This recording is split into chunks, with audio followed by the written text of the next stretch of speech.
Je m'appelle Grégoire Autain, je travaille à Parole d'Exclus. Je suis co-directeur de l'organisme et responsable de la recherche. Et on est membre du comité Inclusion sociale et économique du plan de développement social de Montréal-Nord.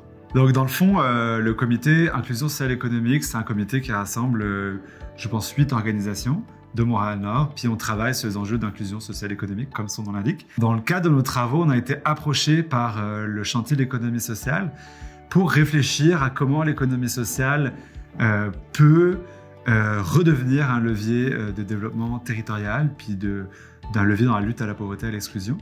Donc nous, on s'est approprié ce mandat, puis on a proposé de faire une consultation avec la communauté de Montréal-Nord pour essayer de comprendre c'est quoi les enjeux qu'on rencontre, puis dans quelle mesure, c'est quoi qu'on pourrait faire pour faire en sorte que l'économie sociale redevienne un levier dans la lutte à la pauvreté et l'exclusion.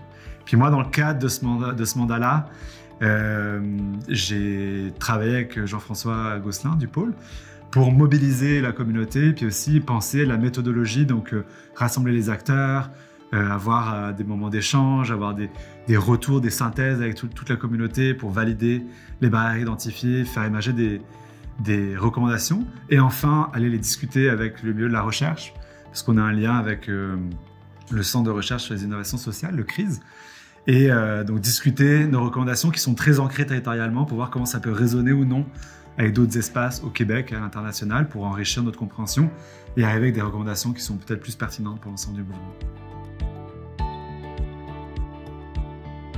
Donc un des enjeux principaux qu'on voit, c'est des enjeux en termes de pauvreté, des enjeux économiques. Donc la population avec laquelle on travaille, les citoyens et les citoyennes, vivent dans des enjeux de pauvreté qui sont assez forts. Et l'économie sociale, c'est un modèle qui vise une forme de rentabilité économique.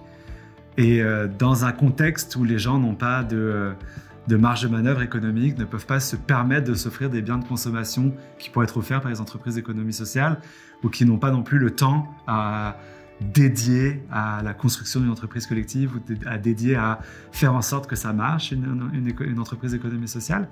Ça, c'est un obstacle majeur, cet enjeu de pauvreté. Puis, ça ramène l'enjeu aussi que, normalement, on devrait valoriser la rentabilité sociale des entreprises d'économie sociale et pas seulement la rentabilité économique. Mais les critères actuels sont majoritairement axés sur la rentabilité économique, alors que ces entreprises qui peuvent avoir un impact énorme sur le développement local, qui sont des impacts qui sont pas forcément chiffrables en termes d'économie, mais qui sont beaucoup plus des impacts de rentabilité sociale. Donc peut-être qu'une des recommandations qui viendrait avec ça, c'est de mettre plus l'accent sur la rentabilité sociale et pas seulement sur la rentabilité économique, puisque un des obstacles, c'est que les gens n'ont pas le cash nécessaire pour pouvoir s'offrir les biens de consommation de l'économie sociale. Alors, dans l'analyse des barrières qu'on a eues collectivement avec le milieu à Montréal-Nord, il y a plusieurs recommandations qui ressortent. La première, que l'économie sociale se réengage dans un mouvement de lutte contre la pauvreté et l'exclusion. Il faut politiser le mouvement. Il y a des injustices qui existent, des discriminations à des gens qui vivent des situations de pauvreté et d'exclusion, et on ne peut pas juste s'attendre à ce que les gens en sortent seuls. Et si l'économie sociale veut devenir un levier pour lutter contre la pauvreté, il faut qu'elle dise « Ok, il y a un problème auquel il faut qu'on s'adresse activement, de manière politique, qu'on s'engage là-dessus ».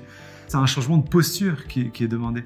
Au lieu d'être dans l'attente que les gens viennent demander nos services pour développer des entreprises, il faut qu'on aille les chercher, ces gens-là, et dire « Ok, on a peut-être des solutions à travailler avec vous, à construire avec vous ». Après, une deuxième recommandation est peut-être plus pragmatique. Là.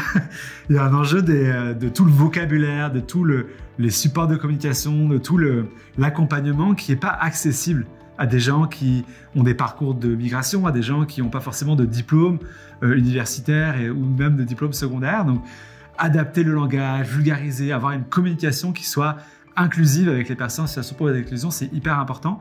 En ayant des supports linguistiques autres que juste le français, là. Il y a beaucoup de gens qui sont fonctionnels en français, mais que si on leur demande de développer une initiative, de s'engager en initiative, il faut qu'on puisse parler une langue que les gens vont comprendre, là, parce que sinon, c'est plus difficile de s'engager quand on n'est pas sûr de bien comprendre. Et enfin, il y a l'enjeu de l'accompagnement, avoir un accompagnement qui est beaucoup plus serré, beaucoup plus présent, de proximité. Et il faut que les institutions de l'économie sociale développent des outils d'accompagnement et développent une proximité avec le terrain, à la fois avec les citoyens et les citoyennes sur le terrain, mais aussi avec les organismes communautaires, et trouver un accompagnement qui soit un peu à la mesure de la réalité.